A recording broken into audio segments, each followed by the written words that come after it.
एक अनचाहा जहाँ। मैं हूँ आपकी होस्ट विनी और आज आप सुन रहे हैं एक अनचाहा जहाँ की कहानी। आज तन्वी बहुत खुश है। आखिर क्या वजह है तन्वी की खुशी की? 3 महीने पहले। मुझे माफ़ कर दो, मैं आगे से हमेशा ध्यान रखूँगी, प्लीज़ मुझे जाने दो, तन्वी ने कहा। माफ़ कर दूँ? ऐसे कैसे माफ़ कर दूँ मैं तुम्हें? घमंड से हंसते हुए पायल ने कहा। सही कहा तुमने पायल, आखिर तुम इसे इतनी आसानी से माफ़ कैसे कर सकती हो? ये जानती नहीं क्या कि तुम कौन हो? पायल के कुछ साथियों ने घमंड बड़े लहजे से कहा। तभी पायल की सबसे अच्छी दोस्त अंकिता बोल पड़ी। हाँ पायल, ये सब सही कह रहे हैं। आखिर इस 2 कौड़ी की लड़की की हिम्मत कैसे हुई तुम्हारी ड्रेस पर जूस गिराने की?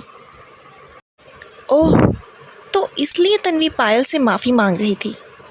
पर इतनी सी बात पर पायल और उसके साथी तन्वी को परेशान क्यों कर रहे थे?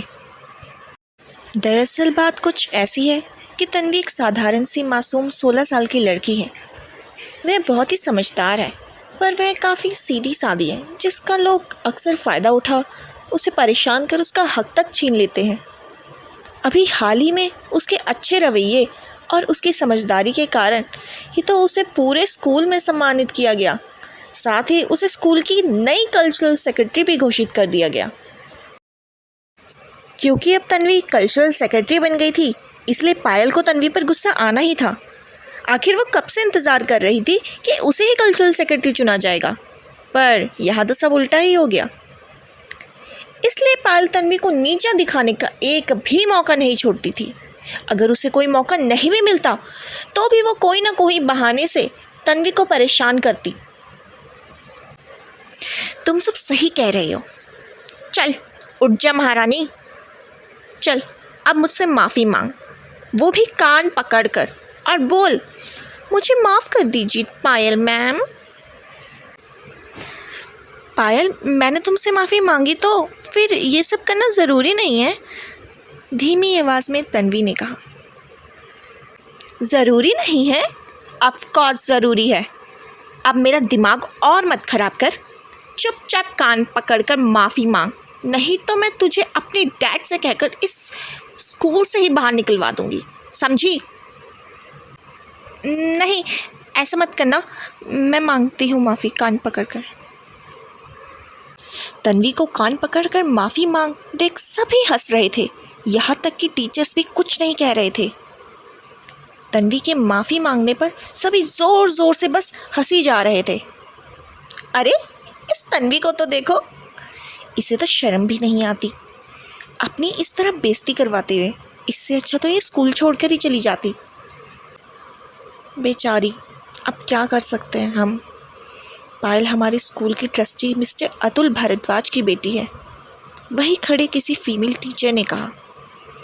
वहाँ सभी इस तरह की बातें करी जा रहे थे और ज़ोर ज़ोर से बस तन्वी पे हंसी जा रहे थे। ओह, तो अब समझ आया, पायल स्कूल की ट्रस्टी की बेटी है, इसलिए पायल तन्वी पर इतना हुक्म झाड़ रही थी और इसलिए कोई उसे कुछ भी नहीं कह रहा था। तन्वी के माफ़ी मांगने के बाद एक टीचर ने तन्वी और बाकी सभी बच्चों को अपनी अपनी क्लासेस में भेज दिया। इस सब से तन्वी की आंखों में आंसू आ गए और वह फूट फूट कर रोने लगी। तभी तन्वी की दोस्त मेघा आ गई। क्या हुआ तन्वी? मेघा ने चिंता जताते हुए पूछा। तन्वी ने सारी बात मेघा को बताई। दरअसल मेघा की ड्यूटी आज स्कूल के बैक साइड में लगी थी।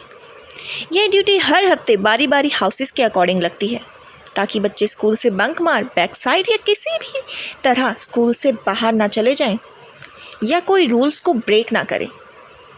रिसेस टाइम पर अक्सर ये ड्यूटी लगती है, इसलिए मेघा को नहीं पता था कि आज रिसेस में तन्वी के साथ इतनी बड़ी गड़बड़ हुई है। क्या?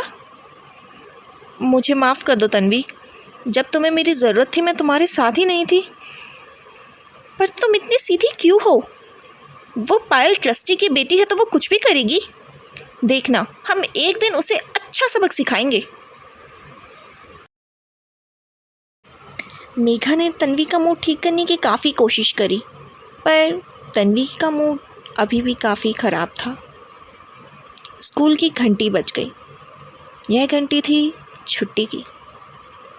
स्कूल की छुट्टी हो गई थी। सभी बच्चे स्कूल से बाहर भाग गए। तन्वी सड़क पर अकेली चल रही थी। उसके मन में बार बार स्कूल में बीती सारी बातें घूम रही थी। तन्वी ने स्कूल के पास के जंगल में जाने का फैसला किया। तन्वी जब भी उदास होती वो स्कूल के पास के जंगल में चली जाती। तन्वी एक पेड़ के नीचे जाकर बैठ गई और ज़ोर ज़ोर से रोने लगी, मानो वो रो रो कर अपने दिल की सारी भड़ास दुख बाहर निकाल रही हो। रोते रोते तन्वी की कब आँख लग गई उसे पता भी नहीं चला, और जब उसकी आँख खुली तो चारों तरफ बस अंधेरा ही अंधेरा था, क्योंकि अब रात हो चुकी थी। उसे कुछ साफ दिखाई नहीं पड़ रहा था। तन्वी भटकते भटकते बस रास्ता ढूंढ रही थी। तभी उसे एक रोशनी दिखाई दी। Oh my God, thank you भगवान जी, कम से कम रोशनी तो दिखाई दी। पर इस जंगल में ये रोशनी कैसे? क्या इस जंगल में कोई रहता है क्या? पर मैं यहाँ कितने सालों से आती जाती रही हूँ, पर मैंने यहाँ किसी को कभी रहते हुए नहीं देखा। तन्वी ने मन ही मन में सोचा। वैसे तन्वी जो सोच रही है वो सच ही तो है। इतने सालों में कोई नहीं रहा, अचानक भला कौन एक ही रात में इस जंगल में रहने आ जाएगा? पर तन्वी के पास कोई और रास्ता नहीं था।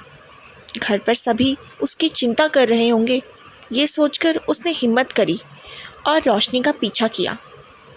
और जब तन्वी उस रोशनी के पास पहुंची तो आश्चर्य से उसके मुंह से निकल गया, कैसे हो सकता है? तन्वी ने आश्चर्य से बोला। आखिर तन्वी ने ऐसा क्या देखा जो उसे अपनी आंखों पर यकीन ही नहीं हो रहा था? आगे की कहानी जानने के लिए बने रहिए। मैं हूँ आपकी होस्ट विनी। Thank you.